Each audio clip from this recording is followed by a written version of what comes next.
जय श्री कृष्णा। राधे राधे दोस्तों, आप सभी को षटतिला एकादशी की हार्दिक शुभकामनाएं। और ये ओम गण गणपते नमो नमः, गण गणपते नमो नमः। अग्र पूजा के अधिकारी गणेश जी भगवान की जय। सबसे पहले हमें गणेश जी की ही पूजा करनी चाहिए।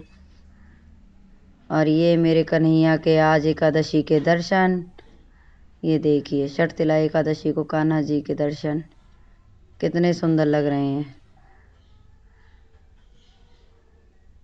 षटतिला एकादशी के दिन आज के दिन भगवान विष्णु और श्री कृष्ण की पूजा को ही समर्पित होता है। इस दिन विधि पूर्वक व्रत करने और भगवान की पूजा करने से धन धान्य की और समृद्धि की प्राप्ति होती है।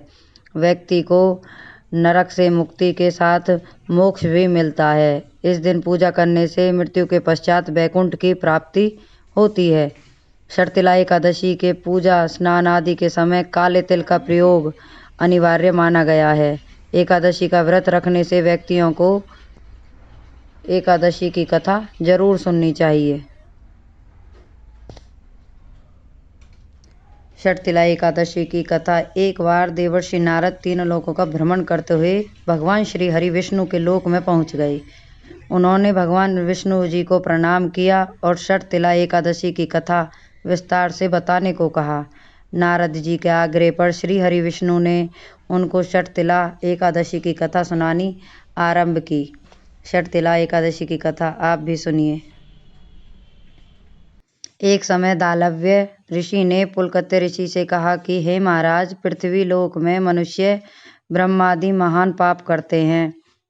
पराये धन की चोरी, दूसरों की उन्नति देखकर ईर्ष्या करते हैं, साथ ही अनेक प्रकार के व्यसनों में फंसे रहते हैं, फिर भी उनको नरक प्राप्त नहीं होता। इसका क्या कारण है? वे न जाने कौन सा दान पुण्य करते हैं जिससे उनके पाप नष्ट हो जाते हैं। यह सब कृपा पूर्वक आप कहिए। पुलकत्य मुनि कहने लगे कि हे महाभाग, आपने मुझसे अत्यंत गंभीर प्रश्न पूछा है। इससे संसार के जीवों का अत्यंत भला होगा।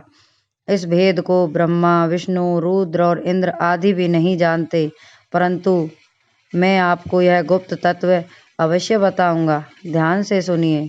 उन्होंने कहा कि माघ मास में लगते ही मनुष्य को स्नान आदि करके शुद्ध रहना चाहिए। इंद्रियों को वश में कर काम, क्रोध, लोभ, मोह, अहंकार, ईर्ष्या और द्वेष आदि का त्याग कर भगवान का सिमरन करना चाहिए। पुष्य नक्षत्र में गोबर, कपास, तिल मिलाकर उनके कंडे बनाना चाहिए। उन कंडों से 108 बार हवन करना चाहिए। आइए मैं आपको षटतिला एकादशी की कहानी सुनाता हूँ। बहुत समय पहले एक ब्राह्मणी थी जो भगवान विष्णु की परम भक्त थी।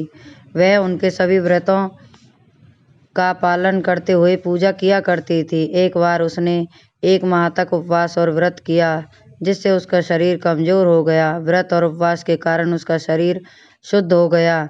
तब भगवान ने सोचा कि इसने शरीर तो शुद्ध कर लिया, जिससे उसे विष्णु लोक की प्राप्ति हो जाएगी, लेकिन इसकी तृप्ति नहीं हो पाएगी। उस ब्राह्मणी ने व्रत और उपवास के समय कभी भी किसी देवता या ब्राह्मण को अन्न या धन दान नहीं दिया।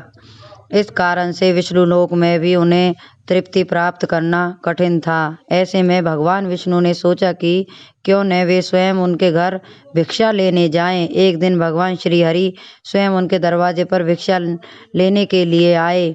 उन्होंने ब्राह्मणी से कहा, भिक्षा दे ही, तो उन्होंने मिट्टी का एक पिंड दे दिया। भगवान विष्णु वहां से अपने धाम लौट आए। मृत्यु के बाद वह ब्राह्मणी विष्णु लोक पहुंची, जहां पर उसे एक आम का पेड़ और एक कुटिया मिली जो धन धान्य से रहित थी। वह खाली कुटिया देखकर चिंतित हो गई। तब उसने पूछा कि उन्होंने सभी व्रत विधि विधान से किए, फिर उसे खाली कुटिया और आम का एक पेड़ क्यों मिला? तब भगवान विष्णु ने उससे कहा कि तुमने अपने जीवन काल में कभी भी किसी को अन्न या धन दान नहीं दिया, इस कारण ये तुम्हें यह दंड मिला है। फिर उन्होंने श्री हरि से क्षमा याचना कर मुक्ति का उपाय पूछा। तब उन्होंने बताया कि तुम अपनी कुटिया का द्वार बंद कर लेना। जब देव कन्याएं तुमसे मिलने के लिए आएंगी तो तुम उनसे षटतिला एकादशी व्रत की विधि पूछ लेना। जब वे षटतिला एकादशी व्रत की विधि बता दें तभी द्वार खोलना। उस ब्राह्मणी ने वैसा ही किया जैसा श्री हरि ने उसे बताने को कहा था। षटतिला एकादशी व्रत की विधि जानने के बाद उसने वैसे ही षटतिला एकादशी व्रत किया। व्रत के प्रभाव से वह सुंदर हो गई और उसकी कुटिया धन धान्य से परिपूर्ण हो गई। अतः सभी लोगों को षटतिला एकादशी का व्रत करना चाहिए। इससे श्री हरि की कृपा आप पर बनी रहती है। इस दिन तिल आदि का दान हमें जरूर करना चाहिए, जिससे दुर्भाग्य, दरिद्रता आदि दूर हो सकें और हमें मोक्ष की प्राप्ति हो। बोलिए श्री कृष्ण कन्हैया लाल की जय। राधे राधे सभी को। श्री कुंज बिहारी श्री हरिदास आप सभी को भी षटतिला एकादशी की हार्दिक शुभकामनाएं।